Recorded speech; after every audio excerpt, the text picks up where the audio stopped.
지난 한 주간의 중요 뉴스를 정리해보는 시간 뉴스홀입니다. 오늘도 보도국 김은혜 기자 나와 있습니다. 어서 오십시오. 안녕하십니까? 예, 뉴스가 쏟아지지요? 네, 새 정부 관련 뉴스가 많은데요. 첫 번째는 정부가 장 차관과 이 주요 공공기관장 등 주요 공직자를 국민에게 추천받는 진짜 일꾼 프로젝트를 진행하고 있다는 뉴스입니다. 네, 16일까지 추천을 받는다는데 반응이 어떻습니까? 네, 추천은 인사혁신처가 운영하는 국민추천제 공식 홈페이지나 이재명 대통령의 공식 SNS 계정이나 이메일로도 가능하다고 하는데요.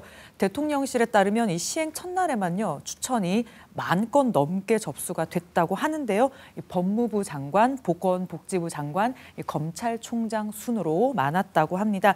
이 법무부 그리고 검찰총장 추천이 많다는 건요. 윤석열 정부를 거치면서 국민들이 느꼈던 사법 불신 그리고 이 검찰 개혁에 대한 국민적 여론이 높은 영향이라는 분석이 있습니다. 노무현 정부, 문재인 정부 때도 비슷한 게 있었지요. 네. 그런데 실효성은 그렇게 많은 좋은 평가를 받지 못했던 것 같은데 이번에는 어떻습니까? 온라인에서는 누리꾼들 사이에서 문화체육부 장관 후보로 봉준호 영화 감독을 거론하기도 했고 가수 아이유를 거론하기도 했습니다. 또 실제로 부산시 의사회는요 이국종 국군 대전병원장을 보건복지부 장관 후보로 추천했다고 밝히기도 했습니다.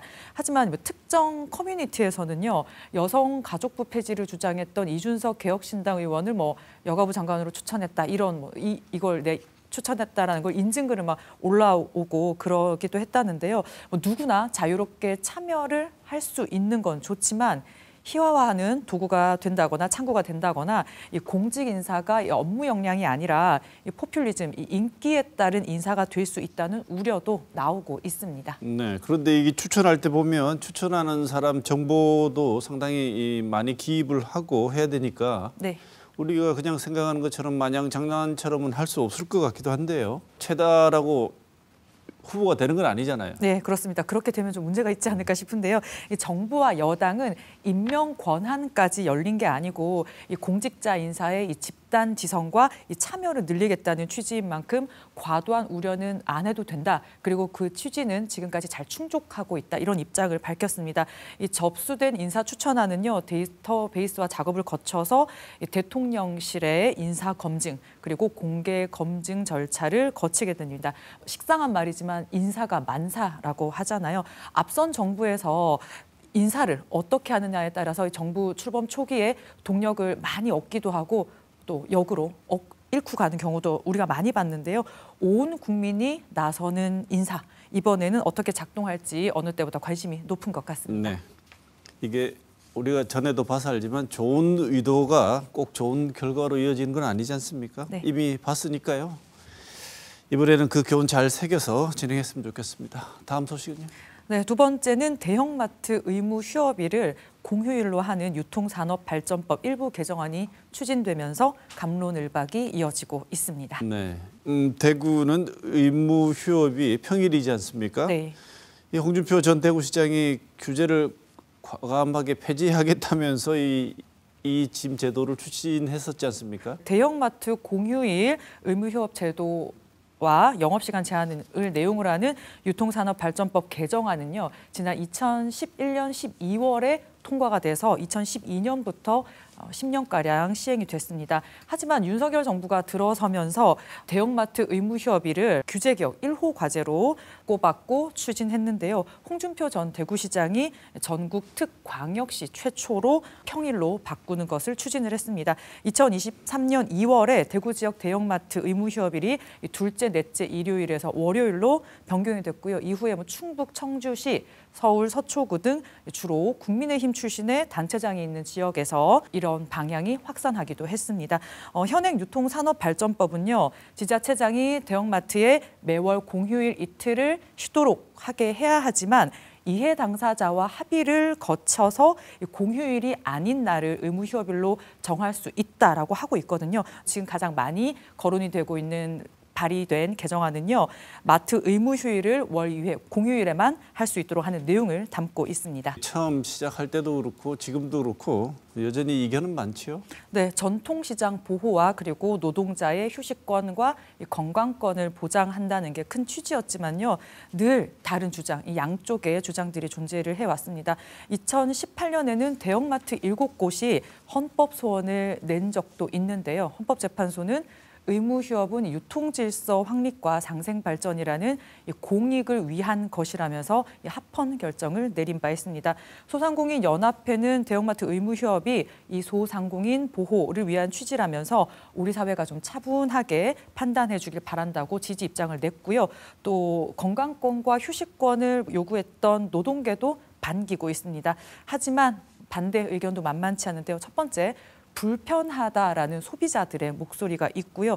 또 대형마트 사업자들 입장에서는 이 소비 패턴 변화로 온라인 유통이 활발해지면서 가뜩이나 지금 역성장에 위축된 오프라인 유통이 더 어려움을 겪을 것이다. 이런 입장입니다. 이 논의에서 이견이 항상 대립될 때마다 각각의 입장을 대변하는 이른바 조사 결과라는 게 있지 않습니까? 네네. 대구 지역만 좀 예를 들어서 말씀을 드려보면 대구시가 의무 휴업일을 평일로 전환한 후에 6개월간의 효과를 분석을 했더니 대형마트와 SM 매출은 6.6% 늘었고 또 음식점이나 편의점 등의 타 업종에서도 매출이 큰 폭의 증가세를 나타냈다는 분석이 있다. 이걸 발표를 한 적이 있습니다.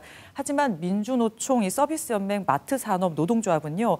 의무 휴업일을 평일로 전환한 이후에 대구 지역의 소매업체 80%가 유지를 하지 못하고 업종을 변경하거나 폐업을 면치 못했다. 이렇게 밝히기도 했습니다.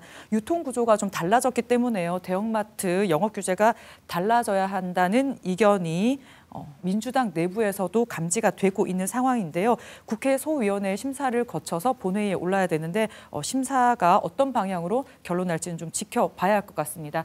유통 같은 경우에는 정말 실제로 우리 삶에 영향이 바로 오고 와닿는 분야인 만큼요. 좀 세심하게 논의가 이루어져야 할 것 같습니다. 네, 김 기자 얘기한 대로 민생과 관련된 경제정책 이 얘기할 때는 정치적 지향점 이런 얘기 좀 하지 말고 실제 상황에 대해서 양쪽이 다 솔직하게 좀 들여다보고 정책 결정해야 된다는 생각이 분명해 보입니다. 네. 네, 마지막 소식 전해주시죠. 윤석열 정부에서 추진했던 바로 그 AI 디지털 교과서가 이 새 정부 출범으로 사실상 퇴출되는 거 아니냐 이런 전망이 나오는 가운데 채택률 98%, 전국에서 가장 높은 대구에서 더 혼란이 일지 않을까 하는 우려도 나오고 있습니다. 네, 이게 도입한 지 한 학기도 지나지 않았는데요. 네. 벌써 퇴출 위기 우려 이런 전망이 나오는 것은 이제 여당이 된 민주당이 이 AI 교과서에 동의를 하지 않기 때문이죠. 네, 맞습니다. 말씀하신 대로 AI 교과서는 올해 3월에 초등학교 3, 4학년 그리고 중1, 고1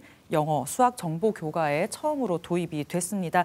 지난해 12월에요. 더불어민주당 주도로 AI 교과서의 지위를 교과서가 아닌 교육 자료로 격화하는 초등교육법 개정안이 통과가 됐습니다. 하지만 당시 최상목 대통령 권한대행이 거부권을 행사하면서요.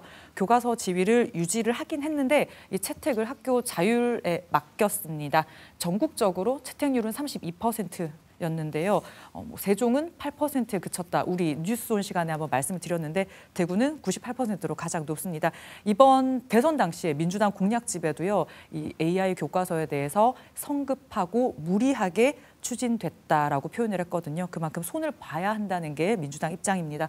감사원도요. 이재명 정부 출범 1호 감사로 AI 교과서 도입과 관련해서 교육부 감사에 들어갔는데요. 지난 2월에 국회에서 감사원 요구안이 통과된 데 따른 것입니다. 네, 교육 현장은 지금 어떤가요? 네, 교육부는요. 일단 AI 교과서 수업을 돕는 디지털 튜터 지원 인력 1,000명을 선발하는 과정을 시작을 했습니다. 교육을 거쳐서 오는 9월에요. 학교에 배치를 할 예정이라고 하는데요. 퇴출 위기까지 있는데 이게 실효성이 있겠느냐 이런 우려가 있고요.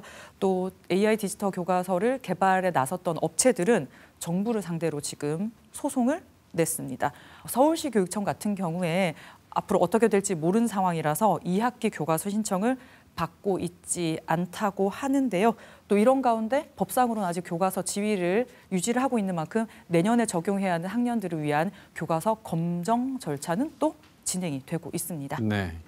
이 채택률이 이렇게 높은 우리 네. 대구시 교육청 질문을 많이 받을 수밖에 없을 것 같은데 어떻습니까?